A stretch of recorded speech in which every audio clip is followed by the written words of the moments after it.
Gente, eu tô amando as mensagens que vocês estão mandando pra mim.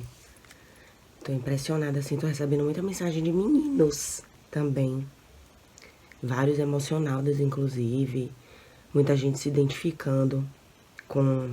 Eu tentei trazer da maneira mais leve, mas a gente se emociona mesmo, porque quem passa por isso, por mais leve da maneira que eu fale, se identifica e sabe quais são as consequências na vida da gente, né? Porque, por exemplo, eu falei do tremor e falei da memória, mas vocês não têm um alcance, uma noção, uma dimensão de como isso assusta no começo. Uma amiga minha, muito amiga minha, acabou de me mandar uma mensagem, Leila, uma das poucas que ficaram.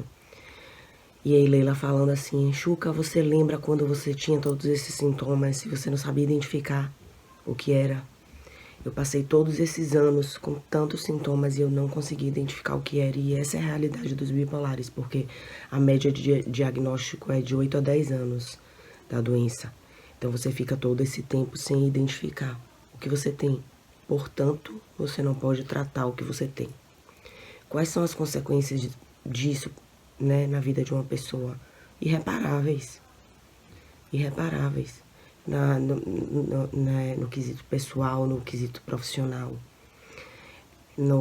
Na minha vida, por exemplo, eu me orgulho de dizer, eu trabalhei na indústria farmacêutica há 13 anos, eu me orgulho de dizer que eu era uma puta profissional. Eu era muito, não era pouco não, eu era muito acima da média.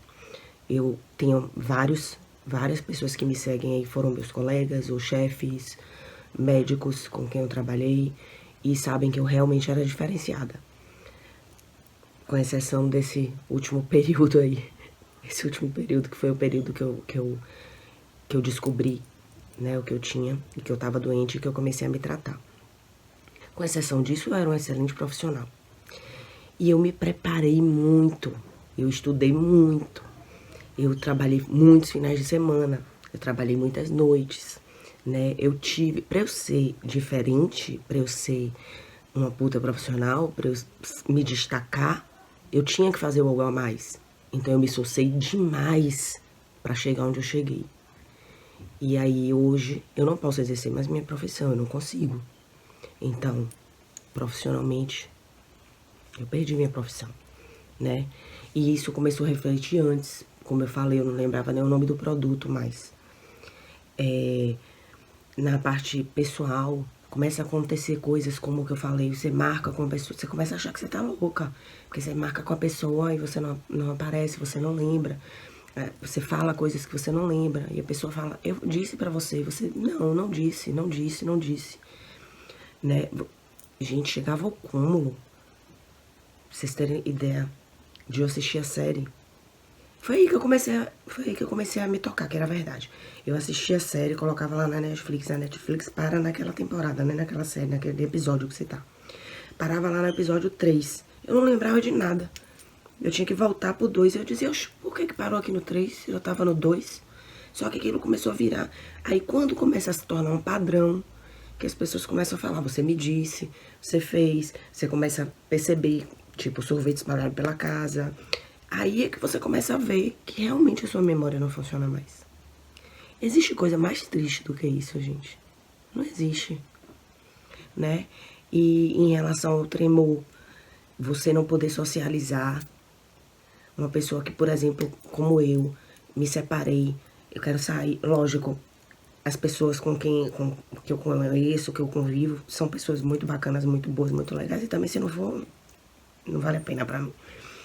Mas assim, existe, né, uma preocupação. A maioria das pessoas, eu graças a Deus, sou bem despachada, mas a maioria das pessoas tem uma preocupação, assim, ficam envergonhadas, né, de você chegar num restaurante, porque tem uma fase que você não consegue comer sozinho mesmo, você não consegue atender o telefone, você não consegue fazer nada. Mas enfim, eu já tô falando pra caramba. O resumo era pra falar isso, que bacana que vocês estão se identificando. Eu tô, assim, bem emocionada também com isso. Super motivada, vocês estão me dando várias ideias legais. E eu tô lendo tudo, tô adorando tudo, vou responder tudo aos pouquinhos. Que bom que vocês estão gostando. Eu adoro ouvir as histórias de vocês também. Também fico super emocionada daqui, ouvindo tudo que vocês estão falando. E é bom passar a realidade para os outros também.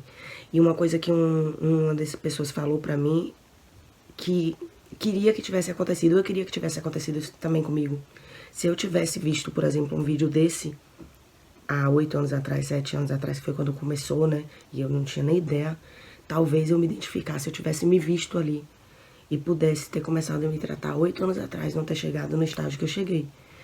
Porque eu ia ter me identificado, eu ia ter percebido quais eram os sinais e os sintomas, porque eu fui pra tudo, pra ortopedista, cardiologista, pra todos os médicos, até pra geriatra. Eu achava que eu tava com Alzheimer, eu fui pra tudo, né?